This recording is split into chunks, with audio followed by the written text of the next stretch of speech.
একটি সামরিক হেলিকপ্টারে করে দেশ ছেড়েছেন শেখ হাসিনা ও শেখ রেহানা। জানা যায় আজ সোমবার বেলা 2:30টায় বঙ্গভবন থেকে একটি সামরিক হেলিকপ্টার শেখ হাসিনাকে নিয়ে যাত্রা করে। এ সময় তার সঙ্গে তার ছোট বোন শেখ রেহানা ছিলেন। সংশ্লিষ্ট সূত্র জানায় তারা হেলিকপ্টারে ভারতের পশ্চিমবঙ্গের উদ্দেশ্যে রওনা দেন। বিসমিল্লাহির রহমানির রহিম। প্রিয় দেশবাসী, আসসালামু আলাইকুম। আপনারা জানেন যে দেশে একটা ক্রান্তিকাল চলছে। আমি সমস্ত রাজনৈতিক দলের নেতৃবৃন্দকে এখানে আমন্ত্রণ করেছিলাম। ওনারা এখানে এসেছেন, আমরা একটা সুন্দর আলোচনা করেছি। পদত্যাগ করে দেশ ছেড়ে পালিয়ে গেছে বাংলাদেশের সাবেক প্রধানমন্ত্রী শেখ হাসিনা এবং তার বোন রেহানা সহ তার পরিবারের লোকজন, এবং সোমবার আজকে দুপুরে 2:30টায় বঙ্গভবন থেকে সামরিক একটা হেলিকপ্টারে করে ভারত চলে গিয়েছেন। সোজা ভারত গেছেন, আর কোথায় কিন্তু তিনি যান নাই। তো যাই হোক, বাংলাদেশের অনেক মানুষ কিন্তু আপনারা চাইছিলেন, বারবার বলছিলেন যে বুবু যান আপনি ভারত চলে যান। আপনাদের দাবিটা শেষমেশ কিন্তু রাখছে, সে আবার ভারতেই চলে গেছে। তো যাই হোক, এখন মোটামুটি সে নিরাপদে চলে গিয়েছে। বঙ্গভবন বাংলাদেশের সাধারণ মানুষগণ তারা সকলে দখলে করে নিয়েছে, এবং সেনাবাহিনী প্রধান তিনি ইতিমধ্যে ঘোষণা দিয়ে দিয়েছেন যে সামনে কিভাবে কি দেশ চলবে, এবং নিশ্চয়ই সুষ্ঠু একটা সামনে নির্বাচন হবে, এবং সেই নির্বাচনে যারাই বিজয়ী হবে তারাই মূলত আবার সরকারে আসবে, এবং নিরপেক্ষভাবে তত্ত্বাবধায়ক সরকার বাংলাদেশের জনগণের যে দাবি সেই দাবি পূরণের পথে ইনশাআল্লাহ।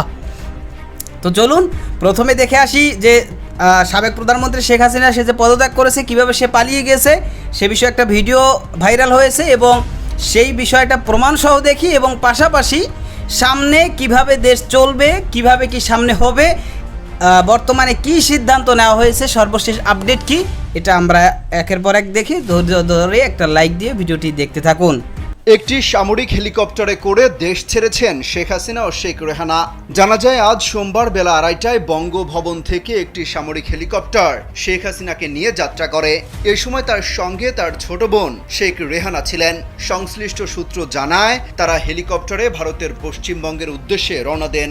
এদিকে বার্তা সংস্থা এএফপি জানিয়েছে শেখ হাসিনা ও তার ছোট বোন শেখ রেহানা নিরাপদ স্থানে চলে গেছেন। শেখ হাসিনা যাওয়ার আগে একটি ভাষণ রেকর্ড করে যেতে চেয়েছিলেন, কিন্তু তিনি সেই সুযোগ পাননি।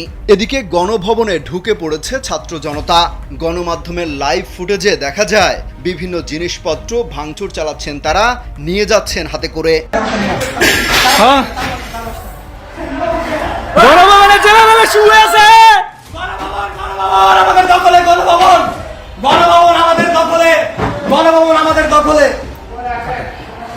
বিসমিল্লাহির রহমানির রহিম। প্রিয় দেশবাসী, আসসালামু আলাইকুম।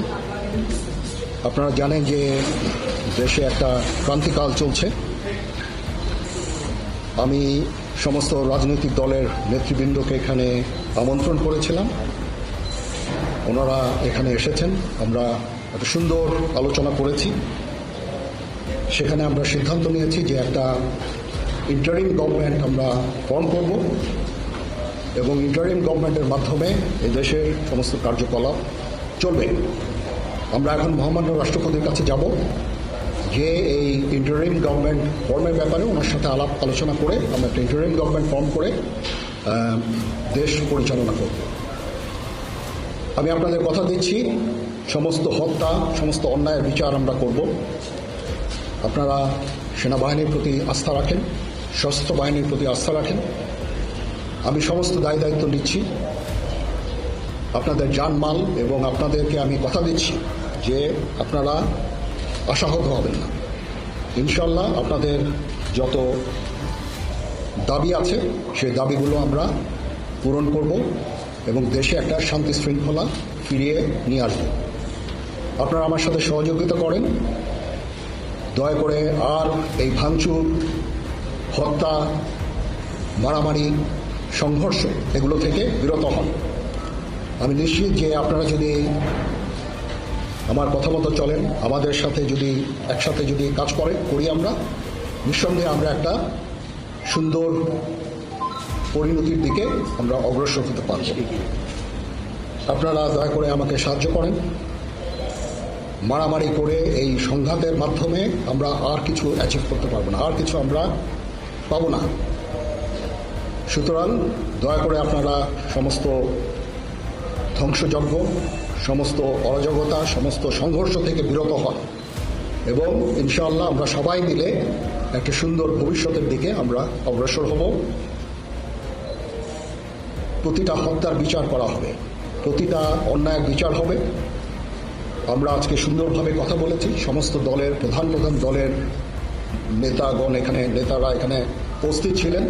আমি ওনাদের ইনভাইট করেছিলাম এখানে, ওনারা ভেরি নাইস অফ দেম যে ওনারা এসেছেন অ্যান্ড আমরা একটা সুন্দর আলোচনা করেছি এবং এই আলোচনাটা ফলপ্রসূ হবে বলে আমি মনে করছি এবং আমরা একটা সুন্দর একটা ইন্টারিম গভর্নমেন্ট ফর্ম করে আমরা দেশ পরিচালনা করব। মাননীয় প্রধানমন্ত্রী পদত্যাগ করেছেন এবং এখন একটা ইন্টারিম গভর্নমেন্ট ফর্ম করে আমরা আমাদের কার্যক্রম পরিচালনা করব। আপনারা একটু ধৈর্য ধরেন, আমাদের কিছু সময় দেন, ইনশাআল্লাহ আমরা সবাই মিলে সমস্ত সমস্যার সমাধান করতে সক্ষম হব। আপনারা আর এই সংঘাতের পথে যাবেন না এবং শান্তি শৃঙ্খলার পথে ফেরত চলে আসেন। আমাদের দেশের অনেক ক্ষতি হচ্ছে, অর্থ সম্পদের ক্ষতি হচ্ছে, জানের লোকজন মারা যাচ্ছে। তো এগুলো থেকে আপনারা বিরত হন এবং আমাদের সাহায্য করেন। আমি সমস্ত দায়িত্ব নিচ্ছি, আপনারা আমাকে সাহায্য করেন। সবাইকে ধন্যবাদ। আল্লাহ হাফেজ।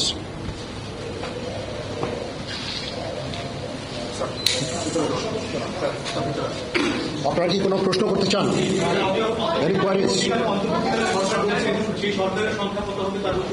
এখনো এটা না, এটা খুব আর্লি স্টেজ। আমরা যাব মহামান্য রাষ্ট্রপতির সাথে যে আলাপ আলোচনার মাধ্যমে এটা আমরা করব। আজকে এখানে জামাতের আমির ছিলেন, আমাদের বিএনপির শীর্ষস্থানীয় নেতৃবৃন্দ এখানে ছিলেন, জাতীয় পার্টির নেতৃস্থানীয় নেতৃবৃন্দ এখানে ছিলেন এবং সুশীল সমাজ এবং এখানে ডক্টর আসিফ নজরুল উনি নিজেও ছিলেন এখানে এবং উনি আমার সামনেই উনি সমস্ত ছাত্রদেরকে একটা সুন্দর বার্তাও দিয়েছেন এবং আমি আশা করি যে ছাত্ররা সেই বার্তা শুনে, ওরা কথা ওনাকে সবাই শ্রদ্ধা করে, ছাত্ররা শ্রদ্ধা করে, ওনার এই বার্তা শুনে তারা এই পরিস্থিতি নিয়ন্ত্রণে নিয়ে চলে আসবে এবং আমরা একটা সুন্দর একটা পরিস্থিতির দিকে আমরা এগিয়ে যাব ইনশাআল্লাহ। এখানে আওয়ামী লীগের কেউ ছিল না, আওয়ামী লীগের কেউ ছিল না। হ্যাঁ, আজকেই, বিকজ আমাদের এই সময় নাই, এটা একটা বিশেষ একটা পরিস্থিতি। আমরা আজকেই যে এই পরিস্থিতি, এটা একটা আমরা একটা নিয়ন্ত্রণ নিয়ে আসবো। সেনাবাহিনী শান্তি শৃঙ্খলা বজায় রাখার কাজ চালিয়ে যাবে।